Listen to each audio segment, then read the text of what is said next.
I am willing to say that you are wrong, and I am wrong for going low. Thank you. Okay, that's big. I say that, but I will go low again.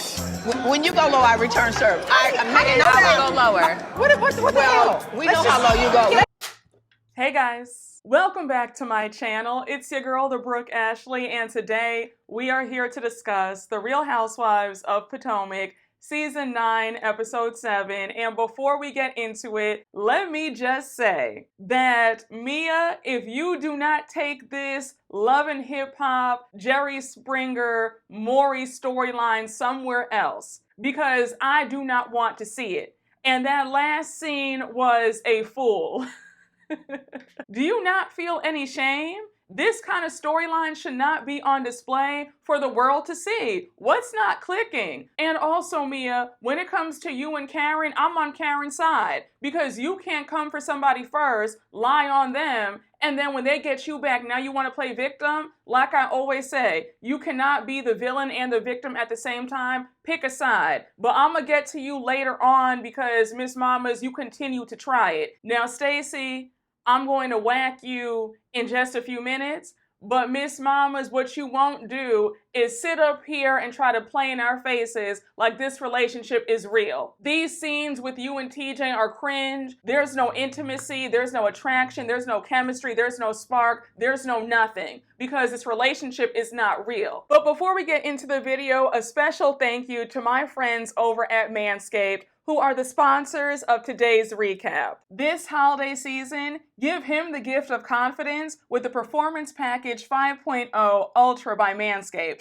Whether it's for your partner, brother, or a friend who could use a grooming upgrade, this all-in-one set has everything he needs to look and feel his best. From staying fresh to keeping sharp, it's the perfect way to show you care, because every guy deserves to feel a little more polished this winter. Make his holiday one to remember with the ultimate grooming experience. Gift him the Weed Whacker 2.0 to tame those rogue hairs, and the Lawnmower 5.0 Ultra to keep everything else in check. The Performance Package 5.0 Ultra is his ultimate holiday helper, taking care of everything from below-the-waist maintenance to taming those rogue nose and ear hairs. Think of it as a seasonal survival kit, keeping him clean, confident, and ready to dominate cuffing season and all the festive gatherings ahead. The Lawnmower 5.0 Ultra Groin and Body Hair Trimmer, this is the star of his holiday grooming lineup. The Lawnmower 5.0 Ultra delivers precise, smooth trimming every time. It's reliable, efficient, and ready to perform, whether he's prepping for a holiday date night, an office party, or just staying fresh for family gatherings. And then we have the Weed Whacker 2.0 Ear and Nose Hair Trimmer. The last thing any guy needs during the holidays is an unexpected nose or ear hair making a surprise appearance at the dinner table. The Weed Whacker 2.0 is here to handle those details like a pro, making sure he stays neat and polished for every holiday event. And now we have the Ball Aftercare. After a close shave, he'll want to give his most precious ornaments some much-needed TLC. The Crop Soother Ball Aftershave Lotion and Crop Preserver Anti-Chafing Ball Deodorant will keep him fresh, comfortable, and ready to slay all day. And if that wasn't enough, he'll get free gifts included. The Performance Package 5.0 Ultra doesn't just stop at grooming essentials. It also comes with 2 holiday bonuses: the Boxers 2.0 Midnight Bravo and the Shed 2.0 Toiletry Bag. These premium extras make sure he's always ready to jingle and mingle, whether at home or on the go. So have him join the over 11 million men worldwide who trust Manscaped, and get ready for kickoff by heading over to manscaped.com. Use the code BrookeAshley for 20% off plus free shipping. Trust me, you'll be drafting the real MVP of grooming this season. Again, another thank you to my friends over at Manscaped. And without further ado, let's jump right on into it, because you guys already know that we don't have a minute to spare. So we start things off with a few short scenes. We see Karen at home. She's watering her plants, and we see that it's 7 days until her court date. Now, although nothing happened in this scene, I did think it was cute that she was talking to her plants, because I do the same thing. So now we jump on over to Stacy, and Miss Stacy girl, I hope that you're ready, because the way I'm about to whack you and TJ for playing in our faces like this. So anyhow, Stacy's in her DC apartment, TJ's there, and Stacy says that she loves her DC crash pad. It's her way of escaping all the complications of her divorce. So she tells TJ that she wants to mark this special day by painting portraits of each other. And I pointed this out in my last recap, but I've noticed that every time her and TJ are together, they're always doing a free activity. Where are the lunch and dinner dates? It's giving that TJ is either broke or cheap or both, because I'm not understanding all these free activities. We're always hearing about them working out. They're now in her DC apartment, painting pictures of each other. Like, I don't want to do that. I'm sorry. Like, no. And like I said before, you can't be abstinent and broke. If you want to wait, you better be cashing out. I'm sorry. So as they're painting, Stacy says, whoever has the best portrait gets a prize. So she's like, TJ, if you win, what do you want your prize to be? And did anybody catch TJ's answer? It was so weird. He's talking about, oh, well, if I win, then I want to go to the track and work out. I said, sir, what? You do know that you can do that on your own. Again, Stacy, why are you dealing with this? This man can't even give you a normal answer. He's talking about if he wins, he wants to work out. Like, what does that mean? What are you doing? And things got even more awkward because Stacy said that if she wins, she wants to treat TJ to a spa day, and TJ is not even paying her any attention. And Stacy says, TJ, I'm flirting with you. Accept my flirtation. Okay. TJ, oh my gosh. I'm flirting with you. Accept this flirtation. I am. I said, Stacy, either you're just as goofy as TJ or you're playing us all for fools, because I know good and damn well you are not begging a man to accept you flirting with him. And before anybody says anything about, oh, Brooke, he's really devout and, you know, there are men like that, stop. Stop it right now. Because any heterosexual man, I don't care what religion he's in, if he is into a woman, he's not sitting there, not showing that attraction. TJ looks visibly grossed out and annoyed anytime she tries to show any affection. There's something off. Stacy, girl, he's not that into you. And that's an understatement. So Stacy makes a joke saying that this is what people do on dates. And TJ says, well, isn't there wine involved? And Stacy says, oh yeah, would you like some wine? And TJ says, no, you know that I don't drink, I don't smoke. I said, oh my gosh. I said, oh no, he'd have to go. I love the Lord too, but you got to do something. But TJ goes on to say he doesn't do all this stuff and he doesn't sleep with her. So now he starts laughing. And now Stacy's like, well, can I ask you for that? And TJ says, you can ask Santa for a new car. Doesn't mean that it's going to happen. I said, okay, Stacy girl, this was the best you could do for a rent-a-boyfriend. You couldn't find somebody else who could actually play the part.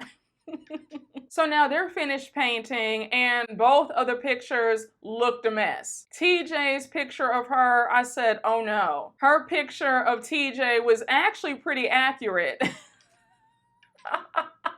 It's no shade, but the portrait of him actually resembled him a lot.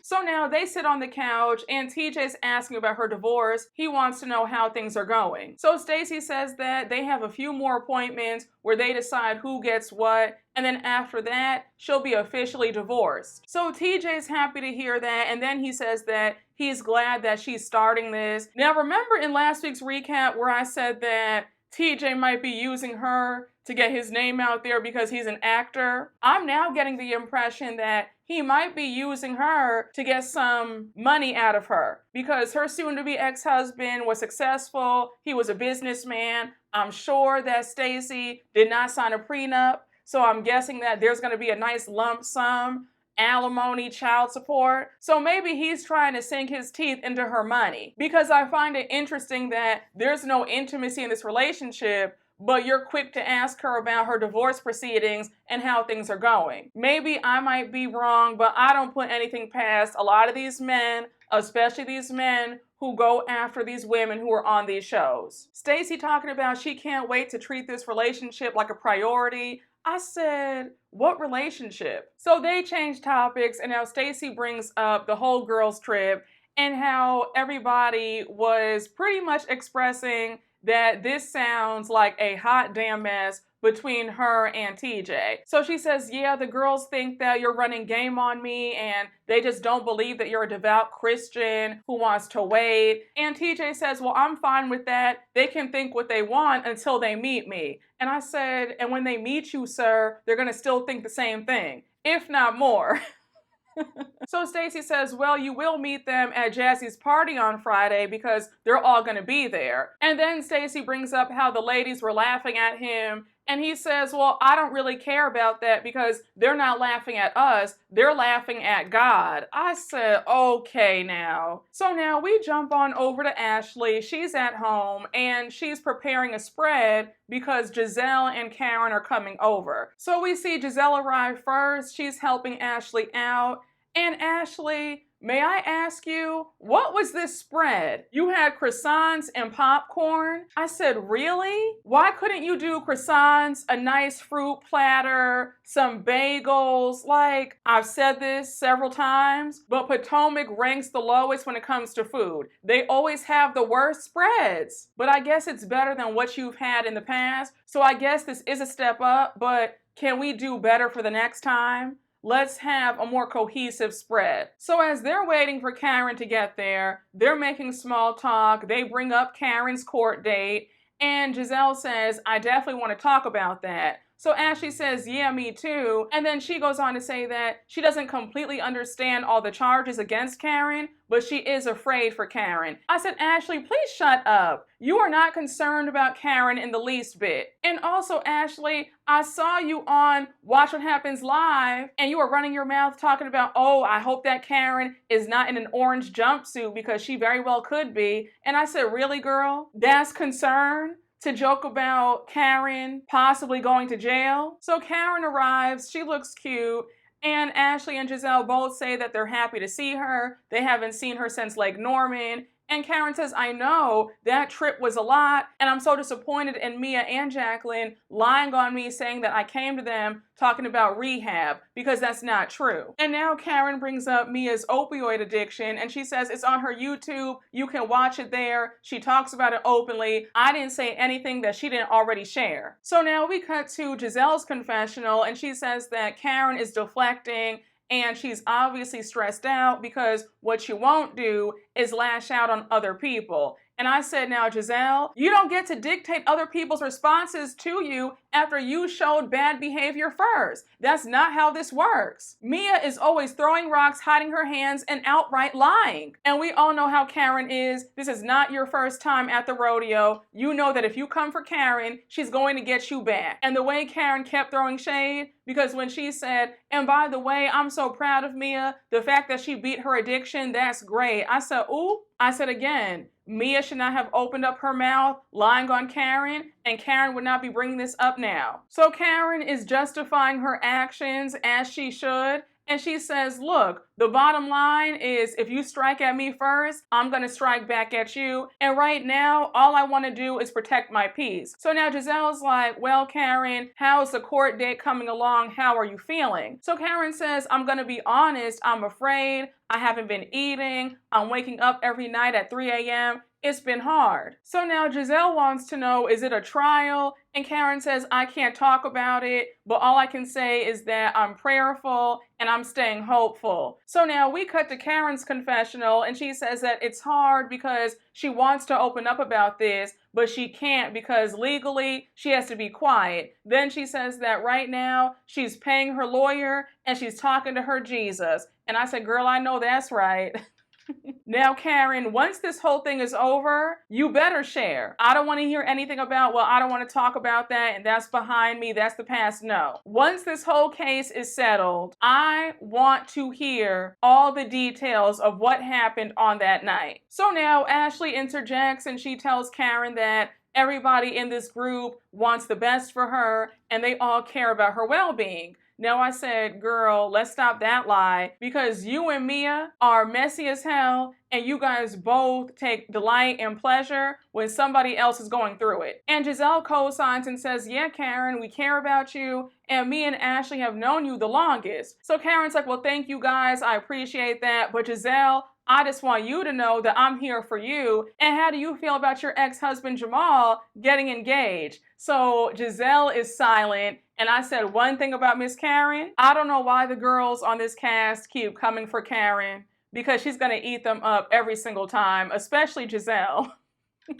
So Giselle's like, this is deflection. And then she says, look, I'm happy for Jamal. It's been a long time coming. I had been telling him for the longest that he needs to get married again. And pastors and politicians should be married. I said, wait, that's some very outdated thinking. Why does he need to get married just because of his profession? If he's not able to control himself and be monogamous, then what's the point of him getting married? And a lot of these pastors and politicians don't need to be married, quite as it's kept. I see that Pastor Jamal Bryant has been doing a media tour lately. He has a podcast now.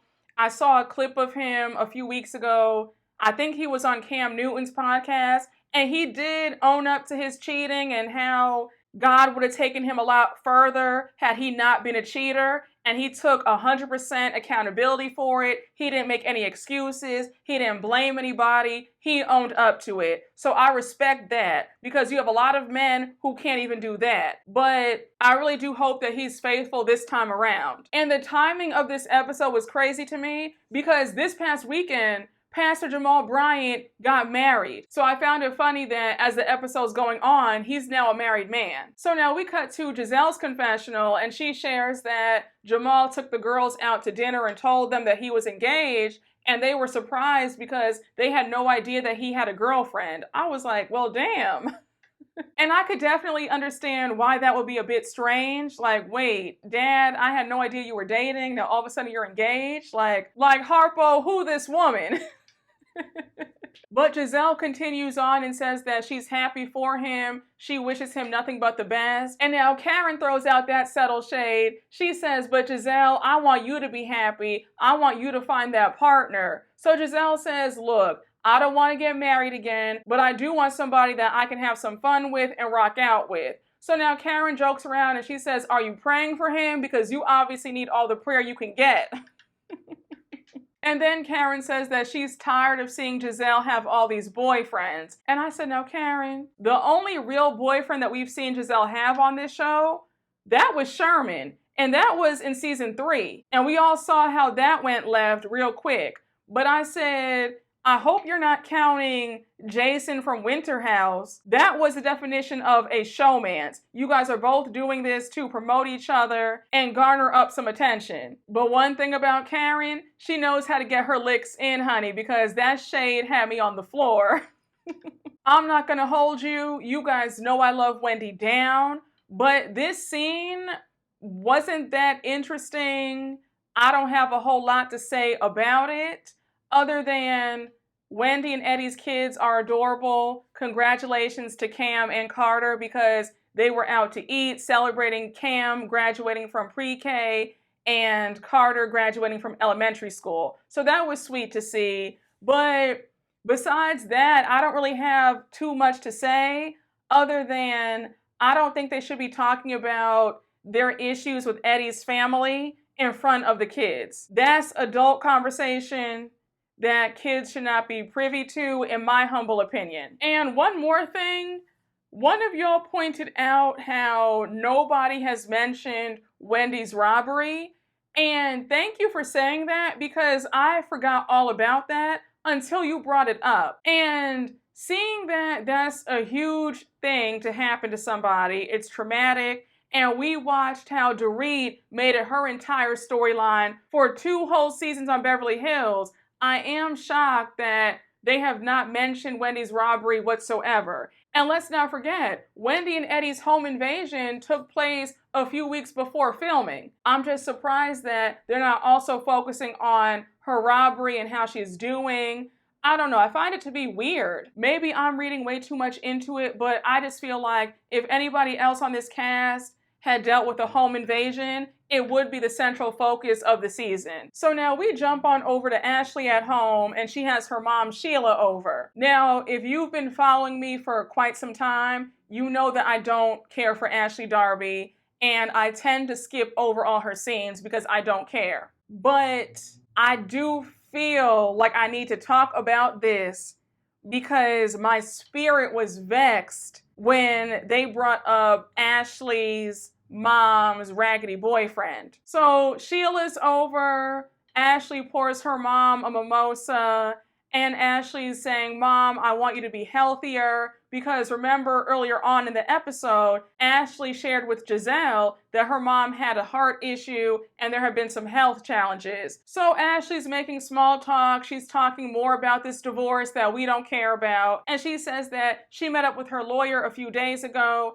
and she could actually be signing paperwork in June. And her mom says, oh my gosh, Ashley, that's amazing. I'm so happy to hear that. And you deserve to move on and find somebody who treats you the way you deserve to be treated. So Ashley says, oh, thanks, Mom, but I feel that same way about you. So Ashley says, Mom, you know that we've discussed your partner, who I can't stand, many times. And Sheila says, yeah, I know. You've expressed yourself quite freely. So they play the flashbacks of all the times Ashley was getting on her mom about her being with this bum. And remember how Ashley was giving her mom an allowance of $4,600 a month while there's a grown man sleeping in her bed with no job. And yes, I'm going to bring up Candace again and again and again because it's my channel and I can do that. But that's one of the main issues why Ashley always hated Candace, because Candace was not dealing with this foolishness. Candace was able to ask her mother for money, not the other way around. And on top of that, Candace's mom, Dorothy, was not laid up with some bum of a man like her mom was and still is. I don't care what anybody says. Ashley has always been so envious of Candace, and that was the real reason why there was friction between them, because Candace had the life that Ashley always dreamt of. That's why she was always throwing shade about, well, your mama bought you that house and your mama gives you money and you depend on your mama. And it's like, okay, that's not a bad thing. That's the goal, right?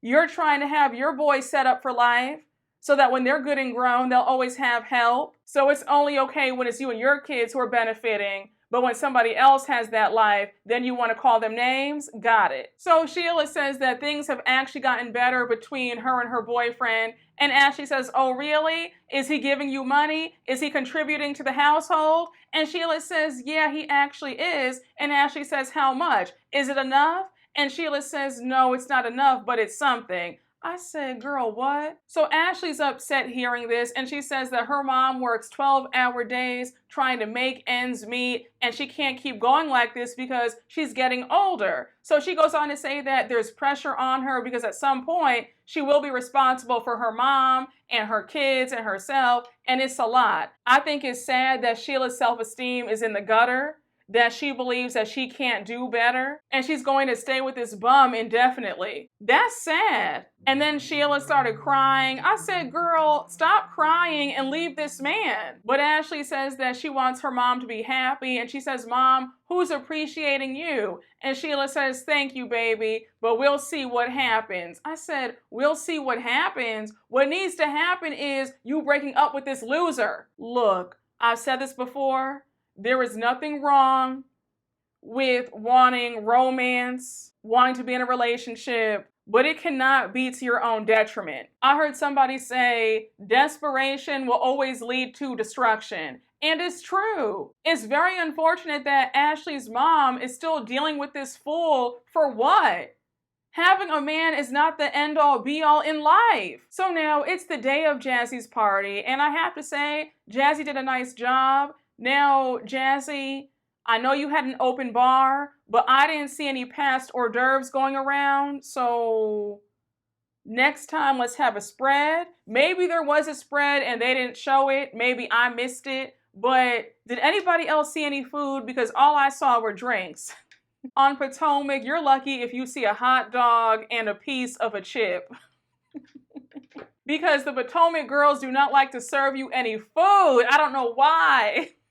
But Jassi says that she's so proud of her boyfriend and she's excited for the ladies to meet Darius, and she can't wait to meet their men either. So Giselle and Ashley arrive first, and now we see Mia and Ink pull up. And one thing about it, Giselle and Ashley are gonna always get the tea because they're so nosy and so messy. So Ashley's like, oh my gosh, hi Ink, how are you? Now you have Giselle asking him how often does he come to DC, and you have Ink saying pretty much every weekend, and then he jokes around saying that he checks in with his parole officer, and that's Mia.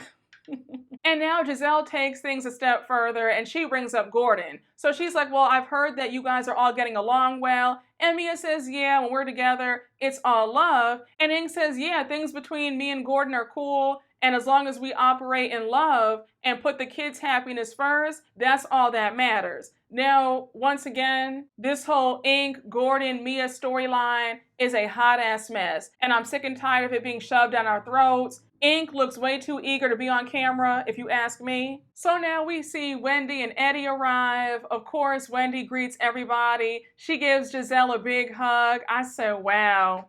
From one year to the next. Because remember last season how rude Giselle was when they were at Ashley's housewarming and Wendy showed up and said hello to everybody, gave everybody a hug, and Giselle moved her whole body to show Wendy that she did not want her coming near her or touching her. I said, wow. From that to them being all hugged up now, I said, my. But you know what? I'm enjoying it because it has to be done for the show to succeed. These shows don't work when you have long-standing beefs and people refuse to work together and talk to each other. So it's either make up or cancel the show or fire everybody and start with a brand new cast. So now Kiarna and Greg arrive, and Jassi makes a joke in her confessional, and she says, I don't want to height shame anybody, but Greg's a lot shorter than I imagined. And I said, now girl, I wouldn't say too much about Greg being short when your man is out here cheating and had 2 babies while you guys were just dating. I'm just saying, girl. Somebody being short is the least of their worries when you're dealing with a whole lot. Now, I loved how Kiarna walked in. She hugged everybody except for Mia. Mia tried to hug her, and Kiarna said, oh no, girl, like, stay over there, like, I'm good. And now Kiarna addresses Mia, and she says, look, Mia, I did not appreciate how you came for my boyfriend saying that he's a drug dealer. That's not cool, and that's disrespectful because my man is a social worker. So Mia says, you didn't deny it. So now Giselle jumps in and says, now Mia, if you're talking about her current man, that's really hurtful to him and that could mess him up. So you can't say that. So Mia says, no, I was talking about her last man, the boyfriend before him. He was a drug dealer. Now, did anybody find the irony in Giselle jumping in and telling Mia that your words are important and that could affect Greg and his business being lied on about being a drug dealer? I said the jokes write themselves because where was all this when you accused Chris Bassett in season 7? And we found out from Chris that he lost jobs,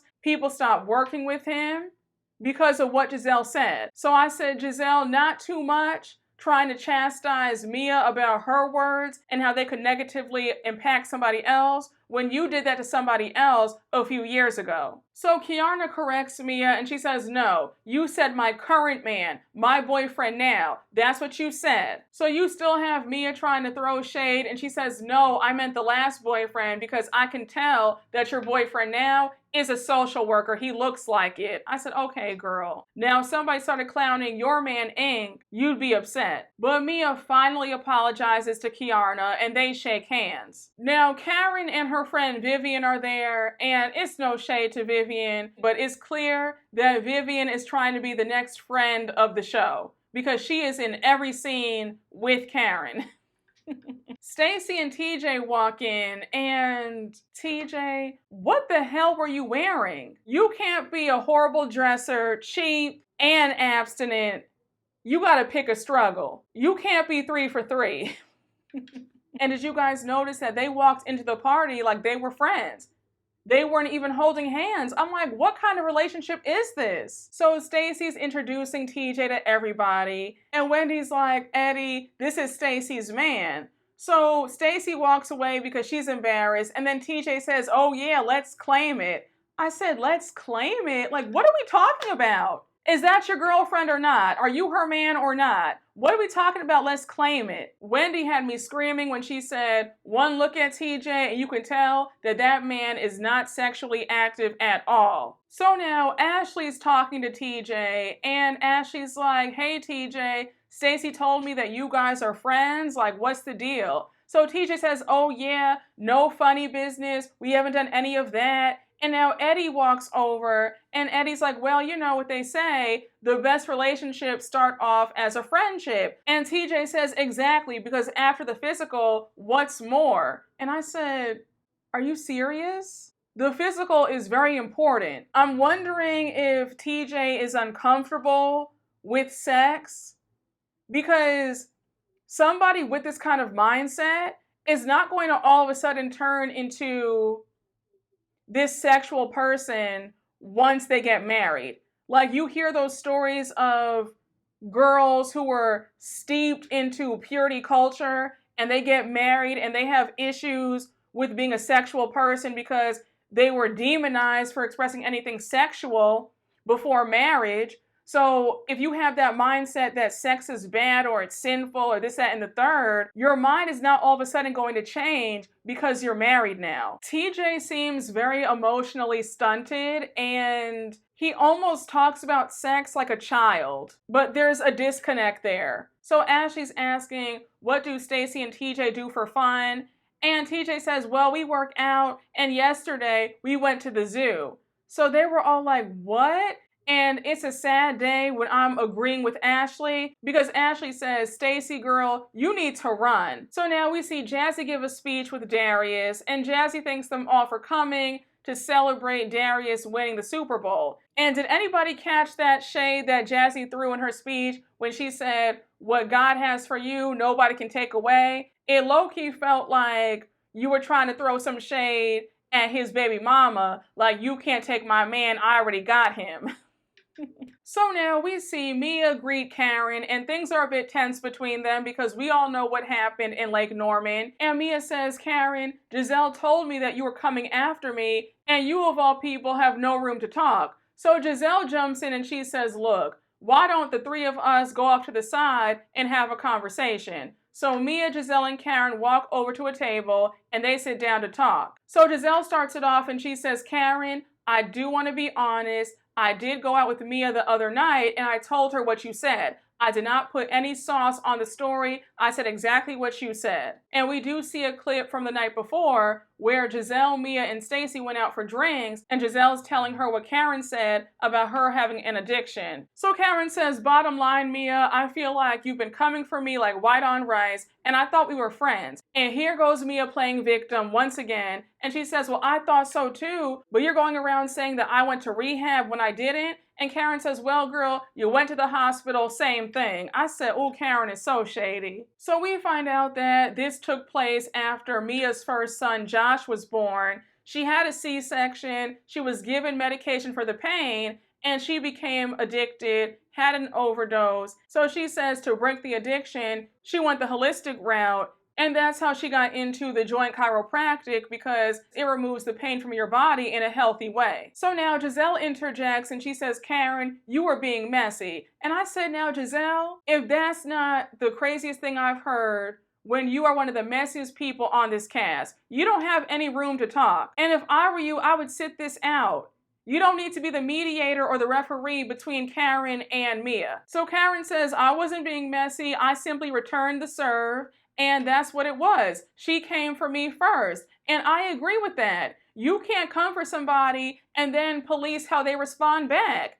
Karen did not do anything wrong in my eyes, and let this be a lesson to Mia and Jacqueline to keep their mouths shut. Stop speaking on people and then being upset when they get you back. So now you have Giselle saying, can we please get past this? And Karen says, look, Mia, as long as you don't start with me, I won't start with you. So you have Mia saying, I love you, Karen, And Karen had me hollering. She was like, well, that's some strange love you got. And I said, yeah, it is strange because it's not there. When you love somebody, you don't do that. So now you have Mia saying that she's not a yes man and she's not always going to tell you what you want to hear. I said, Mia, it's not about that. The way you treat people is out of order. You're not a good friend to folks. You spread a vicious lie about her needing help and wanting to go to rehab. And she returned the favor by getting you together and putting your addiction out on Front Street. Had you kept your mouth shut, Karen would not have said that. So Karen says, look, Mia, you have not been supportive or a friend. You've been messy. Then she says, I'm willing to admit that I was wrong and you were also wrong. But please believe, if you try this again, I will return the serve. I said, exactly. So Karen says that Mia is as low as the balls hang. And Mia is like, oh yeah, you know, I love balls. And then she says, when it comes to low balls, you know all about that. And I said, girl, you do too, because you were with Gordon for all those years. And he's how old? So not too much. And Karen ate her right on up again. She said, baby, you've been on so many public balls, that's your profession.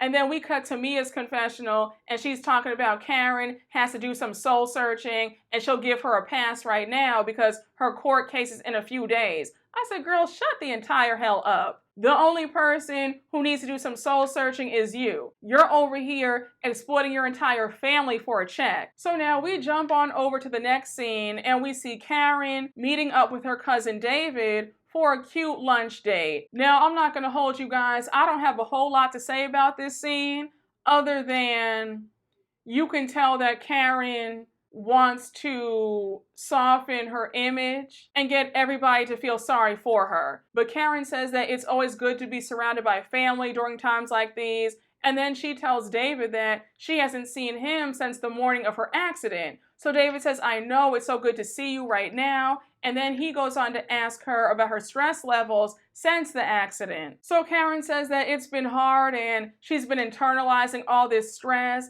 And then she says that she's realizing that she hasn't properly grieved all the stuff that she's been through. So Karen says that she's felt like she's had to be strong since Ray's tax issues. And we all remember that moment. So she says when that happened, she put the whole armor on to protect her family. She freed up some cash and went to war about that. Now, I will say, Karen did an interview with the Breakfast Club after that happened. And I remember she said that she took pretty much her whole Bravo check and gave it to Ray to pay off. She said that she gave him $500,000 towards the tax bill, and she had lingering resentment about that, and any woman would. But I do remember Karen saying that she really stood behind Ray and she liquidated some assets and used that Bravo check to help them get out of that. So Karen goes on to say that between all the sacrifices that she'd made for Ray with the tax issues, then both of her parents got sick and then passed away shortly after, that's when the bitterness crept in. And while I understand that and I do feel for Karen, at the same time, that can't be an excuse to get behind the wheel drunk. Period. So now we cut to Karen's confessional, and one of the producers goes on to ask her, why did she think that it all came to a head that night? So Karen says, well, I can't talk about that, and I already shared too much. But David starts crying. Karen goes over to hug him and console him, and she says, it's gonna be okay, don't cry. And then she says she's awaiting her court appearance, and she's putting her trust in God. And then you have her cousin David saying that everything happens for a reason, and Karen says, I believe that too. Not a whole lot to say about this scene, other than this felt like a way to garner sympathy and to have everybody soften their hearts towards Karen and what happened. So now we get to the final scene of the episode, and once again, I am tired of this three-ring circus that contains Mia, Ink, and Gordon. Get this off of our screens. And I don't understand how Mia can be proud of herself for displaying all this nonsense. This is embarrassing. So Ink's in the kitchen, he calls the kids in and he's like, I have a surprise for you guys. And he bought them some popsicles. They're excited and we see Jeremiah hugging Ink. So now the doorbell rings and it's Gordon. So the kids run over to hug Gordon and you can already feel the tension between Gordon, Ink, and Mia. So the kids go into the other room And Gordon walks over, and when I tell you guys, I could not stop laughing. Gordon is being so dramatic. He's over by the window, drinking out of a Solo cup. I said, Gordon, why are you here if you're gonna be in this bad mood? So Mia starts off the conversation and she says, hey G, can we have a conversation telling the kids? And she's obviously saying that she wants to tell the kids about her and Ink. So Gordon goes off. He says no, and I already told you that when it comes to the three of us, if the kids are not with us, then I'm not filming with just you two. I'm only filming if the kids are here. So now Gordon starts questioning Ink, and he's like, why are you pushing so badly? And Ink says, I'm not pushing for anything. I'm just here to support my lady. So now Ink says, and by the way, Gordon, you and I get along, like we're fine. So Gordon's like, look, I'm gonna be really clear with you. I'm not promoting you and Mia's relationship. I'm not doing it. I already said it. So Mia starts pleading with Gordon and she says, but Ink is a part of our co-parenting. And Gordon says, no, he's not. And I don't want him to be a part of it. When I tell you something, Gordon is low-key a comedian because the way I was screaming. So Gordon really goes off. He's like, now Ink, let's talk about how when me and Mia first got married, shortly after she had an affair with you, she got pregnant by you and then had an abortion. So Mia is appalled, and then Ink says, I had no idea. This is my first time hearing this. So Gordon says, bullshit, you already knew about this. Like, please stop. I said, well, damn. I said, we are on the Real Housewives. This is not Love and Hip Hop. Why is Gordon airing out Mia's past abortion? And also, Gordon, I don't really have a lot of sympathy for you. You were sitting up there cackling when you cheated on your previous wife with Mia. It was all fun and games then. What goes around comes around. And also, for you to be airing out Mia's abortion when your kids are right there in the next room, and that apartment is only but so big, so I'm sure those kids heard everything. I'm like, you guys can't do this when the kids are somewhere else? So one thing about it, Gordon was really in his bag. So he's like, so you think that Jeremiah is your son?